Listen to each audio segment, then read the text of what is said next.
오늘 우리에게 주신 하나님의 말씀은 창세기 10장 1절 그리고 32절입니다. 먼저 1절 말씀 같이 봉독합니다.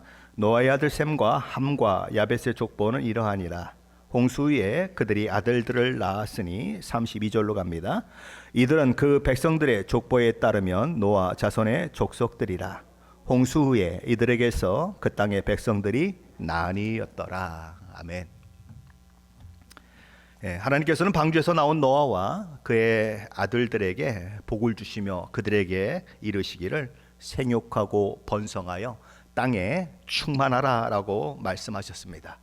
오늘 보면 창세기 10장 그리고 이어지는 11장의 말씀은 크게 세 가지 사실을 우리에게 알려줍니다. 첫째는 하나님께서 노아에게 주신 이런 복이 어떻게 성취되느냐 하는 것을 보여주는 것이죠.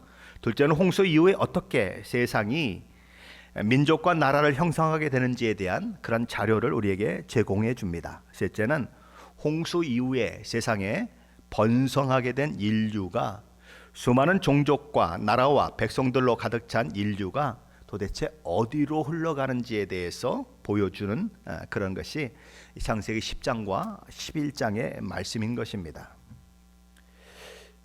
이 노아 홍수 이후의 인류는 도대체 어디로 가게 되는가? 어디로 갔을까요?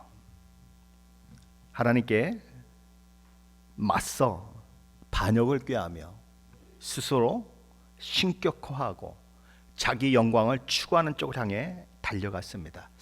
망하는 길을 가다가 노아 홍수로 인해 멸망당한 그들의 선조들처럼 노아 홍수 이후의 사람들도 망하는 길을 향해 갔습니다. 인류는 하나님이 주신 복으로 인해 다시 한번 온 땅을 채울 정도로 번성했습니다. 그러나 사람들이 많아지고 번성할수록 그것이 하나님의 은혜인 줄 알고 하나님을 더 잘 경외하는 방향이나 혹은 하나님의 말씀에 더욱 순종하는 방향으로 나아가지 않았습니다. 오히려 하나님의 고유 영역을 자기 것으로 취하려고 했습니다. 하나님의 자리에까지 오르려고 했습니다.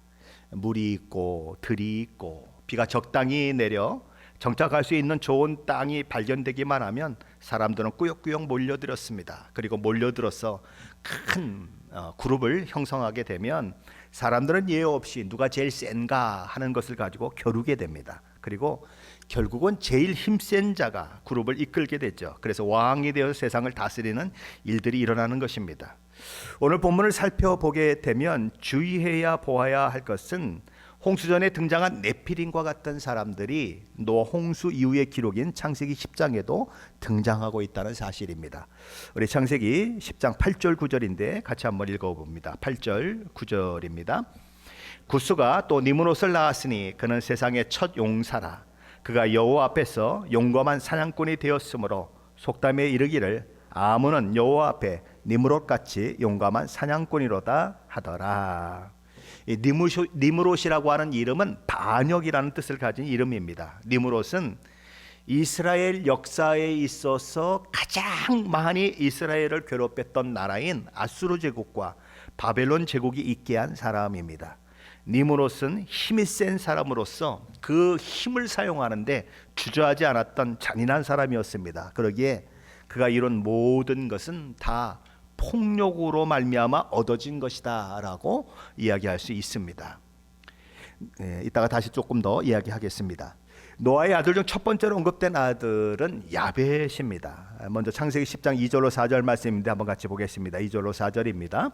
야벳의 아들은 고멜과 마곡과 마데와 야환과 두발과 메섹과 디라스요. 고멜의 아들은 아스그나스와 리밧과 도갈마요. 야완의 아들은 엘리사와 달시스와 깃딤과 도다님이라. 이들로부터 여러 나라 백성으로 나뉘어서 각기 언어와 종족과 나라대로 바닷가의 땅에 머물렀더라.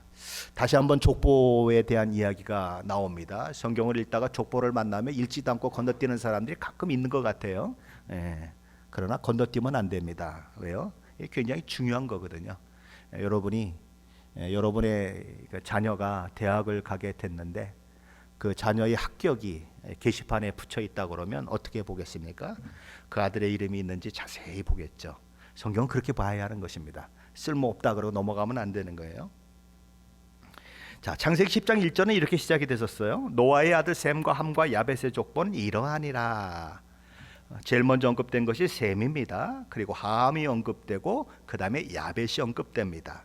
그런데 지금 2절로 4절에서는 누가 제일 먼저 언급이 되고 있냐면 야벳이 제일 먼저 언급이 되고 있습니다. 그 다음에 함이 언급이 되고 그 다음에 셈이 언급이 됩니다.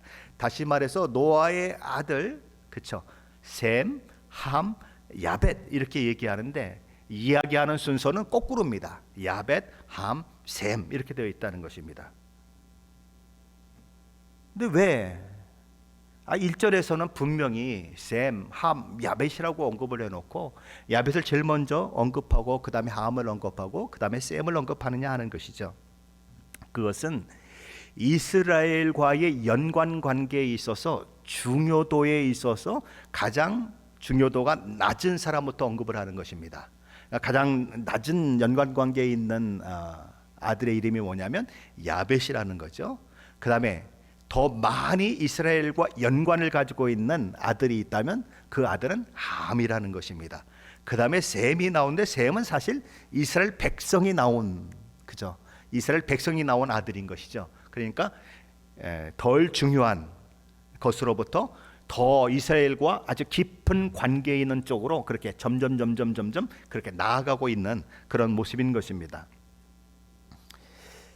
그러니까 이스라엘에 가장 적게 영향을 미친 야벳으로 시작해서 지대한 영향을 끼친 함으로 이어지고 그 다음에는 이스라엘 자손들의 그 뿌리를 다루는, 그러니까 중요도가 낮은 데부터 높은 데로 그렇게 움직이도록 이야기가 그렇게 전개되고 있다는 것입니다. 야벳에게는 7명의 아들이 있었습니다. 그런데 이 7명의 아들 중에 그들의 자손들에 대해서 언급되고 있는 사람은 2 아들뿐입니다. 그들은 고멜과 야완입니다. 성경은 모든 민족을 언급하는데 관심이 없습니다. 하나님의 구원 역사와 계획을 이루어가는데 기여했거나 사용된 나라, 민족, 족속들을 언급하고 있을 뿐입니다. 고멜로부터 3 아들이 태어났어요. 3절이죠. 고멜의 아들은 아스그나스와 리밧과 도갈마요. 이 고멜의 첫째 아들 아스그나스는 게르만족의 조상입니다. 그러니까 게르만족은 독일인들의 시조가 되죠. 고멜의 둘째 아들 리밧은 고을족, 켈트족이 나왔는데 이 켈트족은 프랑스인의 시조입니다. 고멜의 셋째 아들 도갈마는 아르메니안 족속으로 알려져 있습니다. 근데 이 야벳의 7 아들 중에 3 아들이 있는데 마곡, 두발, 메색이라고 하는 이 아들이 나옵니다. 근데 이 3 아들은 러시아의 조상들이 된 사람들입니다. 그런데 이 마곡, 두발, 메색은 에스겔서 38장과 39장에 등장을 하게 되는데 이들 모두는 다 마지막 때에 성벽도 없고 문이나 빗장도 없어서 아무 염려 없이 평안히 거주하는 하나님의 백성인 이스라엘을 공격하는 악의 세력으로 등장합니다. 이들의 왕의 이름이 있는데 에스겔서 38장 2절에 보면 고기다 이렇게 얘기합니다. 그러니까 두발왕 고가 이렇게 얘기를 해요.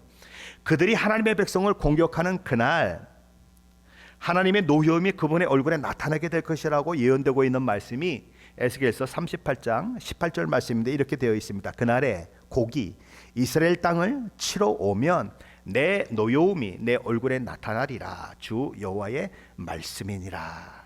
이들에 대한 이야기는 요한계시록에도 계속돼요. 요한계시록 20장에 등장하죠. 사탄이 1000년이 차서 잠깐 노임을 받게 되죠. 그래서 마지막 때에 이 나라와 민족들을 이렇게 유혹해서 그들을 이제 싸움터로 내보내게 되는데 거기 보면 사방 백성 곧 곡과 마곡을 미혹했다 이렇게 얘기합니다. 그럼 누구랑 싸우게 합니까?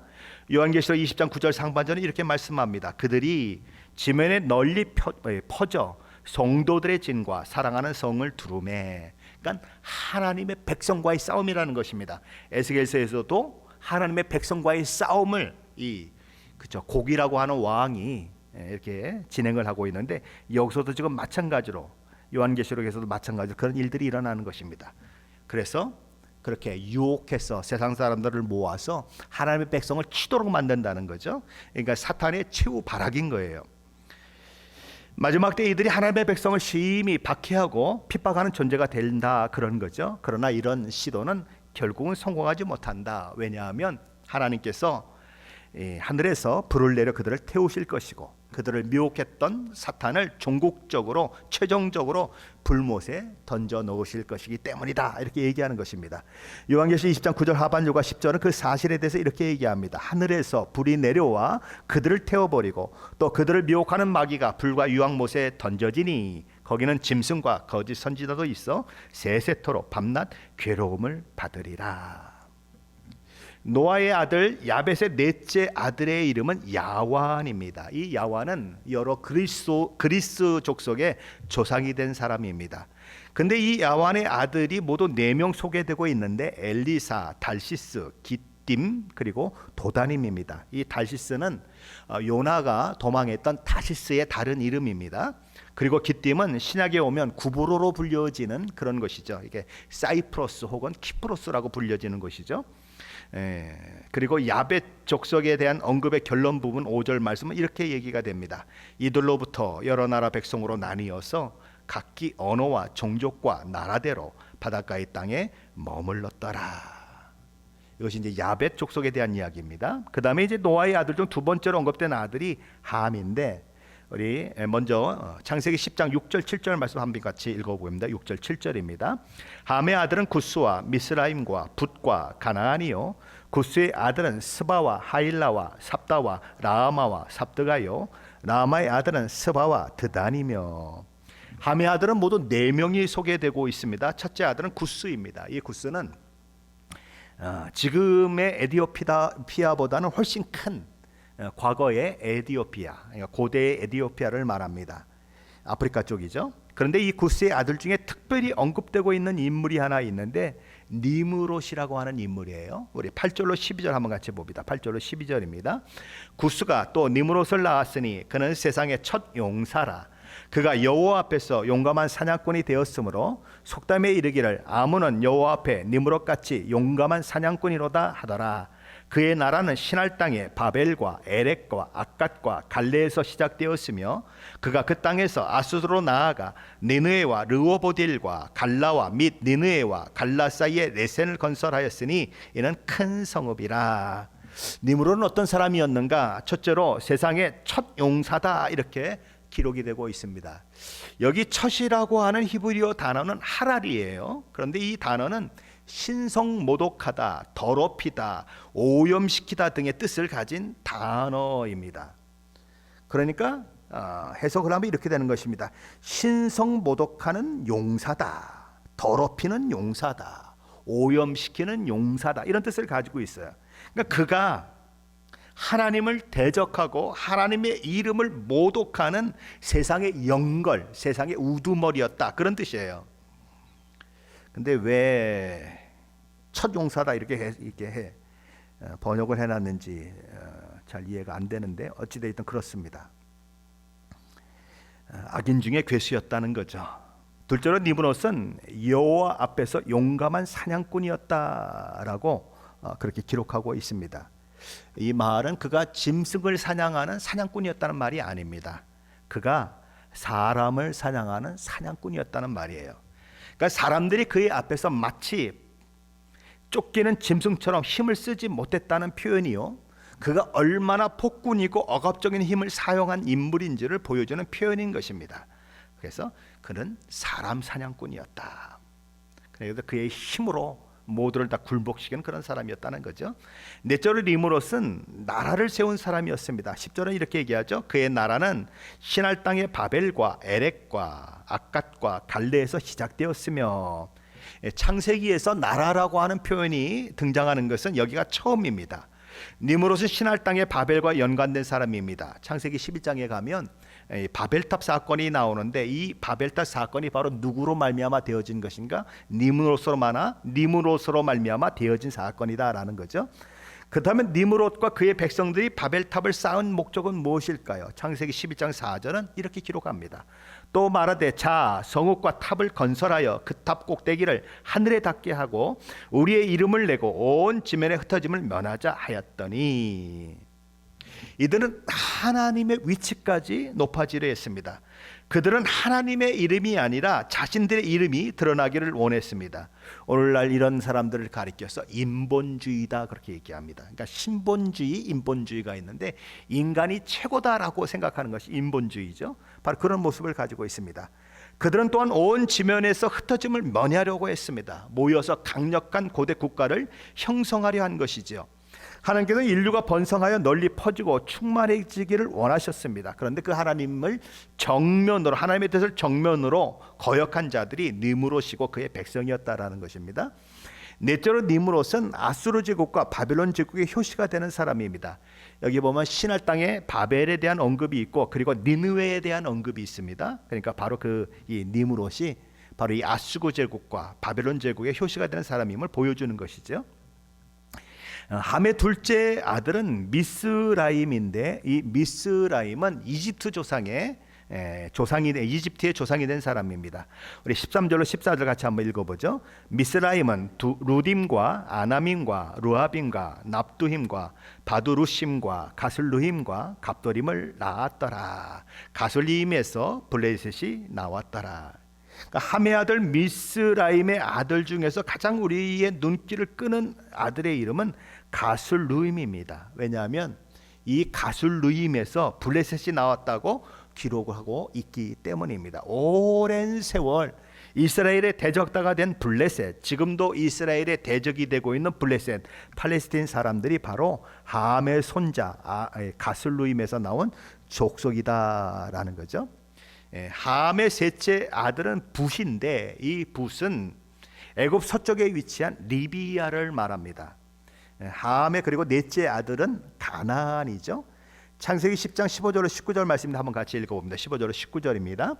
가나안은 장차 시돈과 헷을 낳고 또 여부스 족속과 아모리 족속과 기르가스 족속과 히 족속과 알가 족속과 신 족속과 아르왓 족속과 스말 족속과 하맛 족속을 낳았더니 이후로 가나안 자손의 족속이 흩어져 나아갔더라. 가나안의 경계는 시돈에서부터 그라를 지나 가사까지와 소돔과 고모라와 아드마와 스보임을 지나 라사까지였더라. 가나안을 통해서 누가 나왔는가? 시돈이 나왔다는 것입니다. 시돈은 페니키아를 말하죠. 북이스라엘 왕 아합의 아내 이세벨의 고향이 시돈이죠. 헷은 헷 족속을 말합니다. 아브라함의 아내 사라가 죽었을 때에 무덤을 구할 때 서로 이렇게 대화했던 족속이 헷 족속입니다. 그리고 여기 나오는 여부스 족속, 아모리 족속, 기르가스 족속, 휘 족속은 모두 출애굽한 이스라엘이 정복한 가나안 족속들의 이름입니다. 그리고 소돔, 고모라, 아드람, 스보임은 모두 온갖 죄와 악을 행함으로 인해서 하늘에서 유황불이 떨어져서 망한 아브라함의 조카 롯이 살았던 지역을 말하는 것입니다. 함이 벗은 아버지의 몸을 보고 소문내고 조롱하고 했던 일 때문에 노아는 함을 저주하며 셈이 아니라 가나안의 이름을 사용해 함이 아니라 가나안의 이름을 사용해서 저주했어요. 창세기 9장 25절이죠. 가나안은 저주를 받아 그의 형제의 종들의 종이 되기를 원하노라. 자, 그런데 이 가나안 족속은 그들의 죄가 관영함으로 인해서 출애굽한 이스라엘 백성들에 의해서 멸망당하는 것입니다. 그리고 죽지 않고 살아남은 가나안 백성들은 결국 누구의 종이 되냐면 이스라엘 백성들의 종이 되는 것입니다. 그래서 이스라엘 백성들은 셈의 자손이죠. 그리고 가나안 족속들은 함의 자손이죠. 그렇죠? 그러니까 가나안이 셈의 종이 된다고 하는 이 노아의 저주가 그대로 실현됐다는 것입니다. 뭐 옛날에는 이걸 가지고 뭐 함의 자손들은 셈의 자손의 노예가 된다고 이렇게 얘기했으니까 노예 제도는 올바른 것이다 이렇게 설교하는 분들이 있었어요. 지금 우리 시대 말고 아주 옛날에 노예 제도가 있었을 때, 그래서 뭐 그걸 아주 그냥 합법화하고 그런 있는데 그거는 성경을 왜곡하는 것입니다. 자기들의 편의를 위해서 자기 마음대로 해석하는 거예요. 성경에 그런 얘기 없습니다. 인간은 다 똑같지 누구는 누구 그런 게 없는 거예요. 그러나 이들이 왜 종이 됐습니까? 이들이 왜 멸망했습니까? 죄가 그렇게 될 수밖에 없게 만들었기 때문에 망하는 것이에요. 날 때부터 노예되고 그런 건 없습니다. 바로 이 가나안이 셈의 종이 된다고 하는 것이 그렇게 가나안 정복을 통해서 일어나는 거예요. 우리는 함의 자손들에 대한 이야기를 통해서 그들 자손 중에서 이스라엘 역사 내내 괴롭히고 힘들게 했던 모든 족속이 다 나왔다는 사실을 확인하게 되는 것입니다. 남유다의 왕 르호보암 때 예루살렘을 쳐내려온 연합군이 미스라임이라고 불리우는 애굽, 붓이라고 불리우는 리비아, 그리고 구스 사람들이었습니다. 남유다 왕 아사 때 100만 대군을 몰고 남유다를 쳐들어온 나라가 구스였어요. 그때 그 구스의 왕의 이름이 세라였죠. 니므롯으로 시작된 바벨론 제국과 아수르 제국은 남유다와 북이스라엘을 멸망시킨 제국입니다. 함의 손자 가슬루임으로부터 시작된 블레셋은 과거나 지금이나 이스라엘의 대적이 되고 있습니다. 그리고 가나안 족속들을, 그 중에서 남은 자들이 있었는데 그들은 결국 남유다와 북이스라엘 사람들을 우상 숭배에 빠지게 만들고 가나안 문화에 그렇게 물들게 만들어서 그것이 원인이 되어 나라 전체가 망하는 일들을 하게 되죠. 바로 그게 함의 자손들이 한 일들인 것입니다. 그리고 이제 함의 자손들에 대한 이야기가 창세기 10장 20절에서 이렇게 마감이 됩니다. 이들은 함의 자손이라 각기 족속과 언어와 지방과 나라대로였더라. 이제 노아의 아들 중 마지막으로 세 번째로 언급된 아들은 셈입니다. 왜 셈이 가장 늦게 언급됐습니까? 가장 중요한 민족이 그에게서 나오기 때문이죠. 먼저 21절로 22절인데 한번 같이 읽어봅니다. 셈은 에벨 온 자손의 조상이요 야벳의 형이라. 그에게도 자녀가 출생하였으니 셈의 아들은 엘람과 아수르와 아르박삿과 룻과 아람이요. 셈과 관련해서 소개를 하는데 첫째로 그는 에벨 온 자손의, 그러니까 에벨 모든 자손의 조상으로 언급되고 있습니다. 왜 갑자기 여기서 에벨을 언급하는 걸까요? 에벨은 25절에 나오는 인물이에요. 이렇게 셈의 자손을 언급하면서 특별히 에벨 온 자손의 조상이라고 언급하고 있는 것은 에벨이 셈의 계보에서 아주 중요한 위치를 차지하는 인물이기 때문입니다. 그는 벨렉이라는 아들 그리고 욕단이라고 하는 아들을 낳았는데, 그런데 25절에 보면 벨렉의 이름을 언급하면서 그의 이름이 나눔이라고 하는 뜻을 가진 벨렉이 된 것은 그때 세상이 나뉘었기 때문이다, 이렇게 설명하고 있습니다. 그러면 세상이 나뉘었다는 말이 가리키는 의미가 무엇일까요? 학자들에 따라서 세 가지로 나누어집니다. 첫째 견해는 그때 전 지구적인 대지진이 있었다는 거죠. 그러니까 막 태평양 대화, 그리고 무슨 대서양 때가 막 이렇게 막 지각 변동이 일어나는 그런 일들이 있었다고 얘기하는 것입니다. 그래서 땅이 나누어졌다, 그렇게 얘기를 하는 것입니다.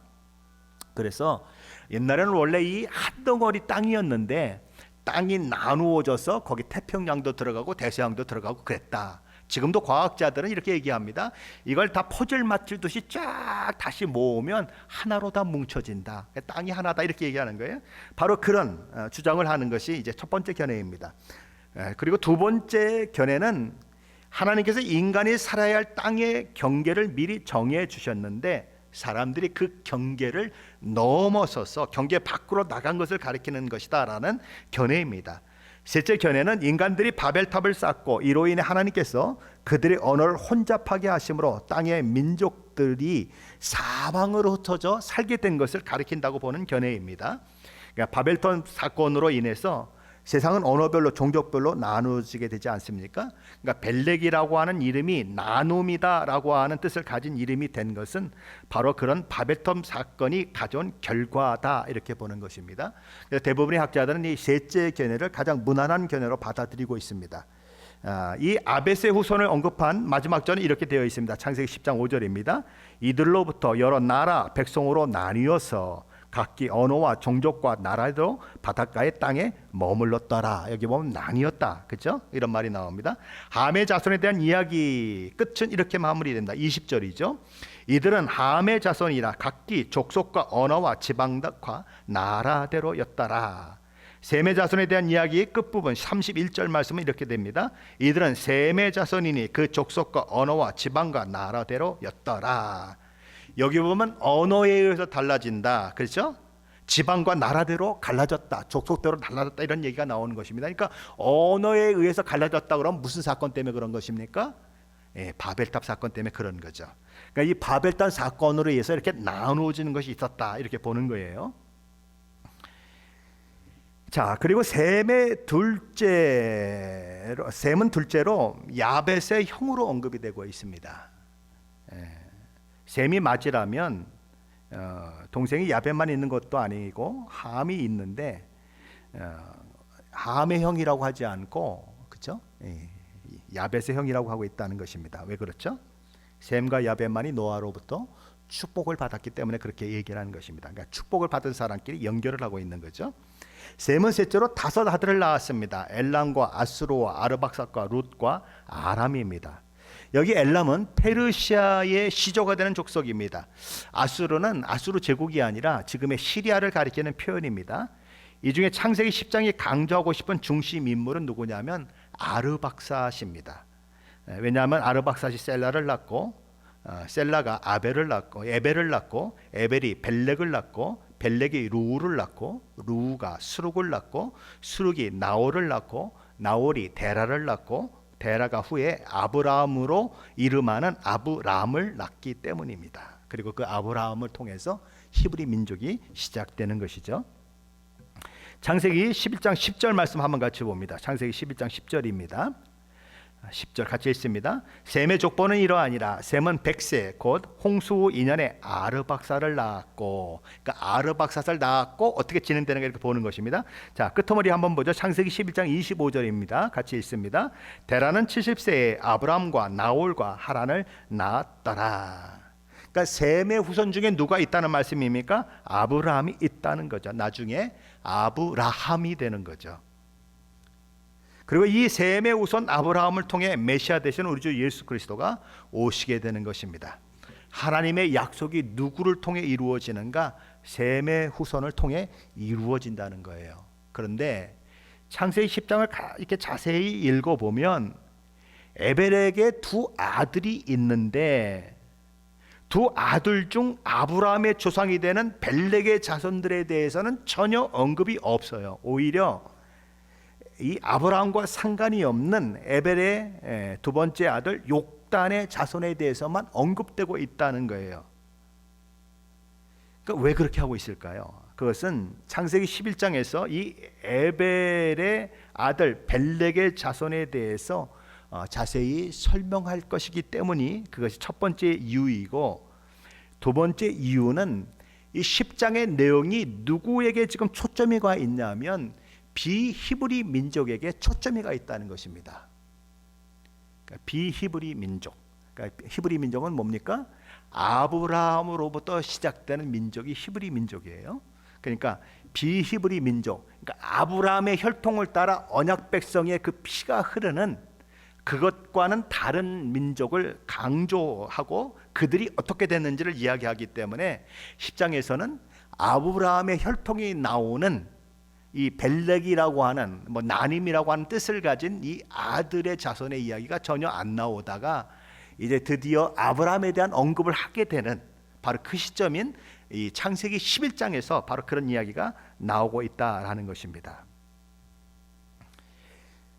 자, 창세기 10장은 결국 비히브리 민족의 이야기를 통해 하나님께서 노아에게 약속하신 것처럼 그들에게도 생육하고 번성하며 땅에 충만케 하시겠다는 복이 이루어졌다는 사실을 기록하고 있다는 것입니다. 특별히 노아의 저주를 받은 함 자손에게조차 하나님의 복이 흘러 넘치고 있었다라는 거예요. 그래서 그들도 번성하고 땅에 충만해지는 그런 일이 있었다는 거죠. 이 사실은 우리를 참 굉장히 놀라게 만드는 그런 사실입니다. 자, 그런데 이들이 이렇게 번성했어요. 하나님이 주신 모든 복을 누렸어요. 그렇죠? 땅에 충만하고 번성하고 이런 이 노아와 그의 아들에게 주신 약속이 그들을 통하여서 성취되었는데 문제는 뭡니까? 그런 번성, 하나님의 복을 누렸는데 그들이 정말 하나님의 복을 누린 자의 모습으로 살았느냐 하는 것이 문제인 거예요. 함의 자손 중 등장하는 니므롯의 이야기인 거죠. 그는 세상적으로 보면 성공의 정점에 서 있는 사람이에요. 그야말로 슈퍼스타, 그렇죠? 그리고 아주 이 아수르 제국과 바벨론 제국을 잇게 한 아주 영웅과 같은 사람입니다. 그의 후손을 통해서 만들어진 바벨론 성, 니느웨 성은 고대 세계의 그야말로 어마어마한 인간의 건축물들이었어요. 그리고 특별히 바벨론 궁전 같은 경우는 지금도 세계 불가사의 5대 불가사의 중에 하나로 들어가고 막 그러잖아요. 어마어마한 거죠. 그는 제국의 왕이었습니다. 모든 사람들이 부러워할 만한 지위와 권력과 힘과 돈과 명예를 다 누린 사람이 누구냐면 니무롯이에요. 그런데 그런 그를 통해 하나님의 복이 흘러가지 않는다는 거예요. 누구를 통해 흘러가는가? 아브라함과 이삭, 야곱, 유다, 그리고 다윗과 우리 주 예수 그리스도로 이어지는 가문은 그 위대한 니무롯 가문에서 나오지 않고 창세기 10장에서는 언급조차 되지 않는 아르박삭 자손 중 에벨의 아들 벨렉이라는 인물로 이어지는 가문에서 나온다는 것입니다. 그러니까 하나님이 주목하는 사람은 세상적 지위와 부와 명예와 권력을 가진 사람이 아니라는 거예요. 세상적 성공의 정점에 서 있는 사람이 아니라는 거예요. 하나님께서 주목하는 사람은 믿음의 사람이라는 것입니다. 그리고 세상적 성공을 위해 달려간 사람과 믿음의 길을 걸어간 사람들의 결국은 완전히 달라진다. 지금 성경 그 얘기를 하고 있는 거예요. 마태복음 7장 13절 14절에서 우리 주님은 이렇게 말씀하셨습니다. 좁은 문으로 들어가라. 멸망으로 인도하는 문은 크고 길이 넓어 그리로 들어가는 자가 많고 생명으로 인도하는 문은 좁고 길이 협착하여 찾는 이가 적음이라. 크고 넓은 길이 있습니다. 그 길은 수많은 사람들이 걸어가는 길입니다. 그리고 그 길로 들어가는 문은 아주 넓어서 누구나 쉽게 들어갈 수 있어요. 하지만 대부분의 사람들이 걷는 그 넓은 길은 멸망으로 끝이 난다는 것입니다. 그 길이 니무롯이 간 길이에요. 반면에 좁고 길이 협착한 길이 있다는 것입니다. 그곳으로 가려는 사람은 아주 적습니다. 세상이 주목하지 않는 길이고 세상이 즐거워하지 않는 길이에요. 그렇다고 세상의 성공을 보장하는 길도 아닌 것입니다. 오히려 그 길을 가기 때문에 불이익을 당하기도 하고 핍박과 또 박해 가운데 놓여지기도 하는 길이에요. 그런데 그 길이 무슨 길인가? 믿음의 길이라는 거예요. 우리 주님과 함께 주님이 주시는 그 명예를 메고 걸어가는 길이라는 것이죠. 새 생명의 길이고 제자의 길이라는 것입니다. 그리고 그들은 그 길 끝에서 영생에 참여하게 된다는 것입니다. 하나님의 상급을 얻는 자가 된다는 것이죠. 그런데 그게 누군가? 바로 믿음의 길을 가는 저와 여러분이라는 것입니다. 니무롯은 어떤 사람입니까? 나의 나된 것은 나 때문이다 라고 생각하는 사람입니다. 내 능력, 내 힘, 내 권력, 내 돈, 내 성공, 모든 것이 나에 집중됩니다. 나 이게 집중되는 거예요. 그게 니무롯이에요. 신앙생활을 한다면서도 계속 나를 얘기하는 사람들이 있어요. 나 무슨 얘기예요? 니무롯과 같은 사람이다, 그 얘기입니다. 하지만 믿음의 사람은 나의 나된 것이 주의 은혜의 힘을 아는 사람이에요. 그래서 은혜 거기에 집중되는 거예요. 그게 좁은 길을 걸어가는 믿음의 사람의 길과 넓은 길을 가는 니무롯 그가 걸어가는 길의 차이라는 거예요. 신앙이 깊어진다는 게 무엇입니까? 하나님의 은혜를 아는 게 신앙이 깊은 거예요. 하나님이 어떻게 나를 이끌으셨는지를 알고 하나님을 높여드리는 사람이 되는 것이 신앙이 깊어지는 거예요. 근데 세월이 가면 갈수록 내가 이러면 정말 곤란하다는 거죠. 그런 니무롯이 같은 길이라는 거죠. 사랑하는 성도 여러분, 하나님의 은혜의 힘을 아는 자가 되시기를 바랍니다. 반하나님적인 니무롯과 같은 영웅들이 득세하는 이 세상 속에서 좁은 길을 갈지라도 기꺼이 믿음의 길을 걸어서 하나님이 주시는 모든 복과 은혜의 통로가 되어지는 저와 여러분 되시기를 예수 그리스도의 이름으로 간절히 축원합니다.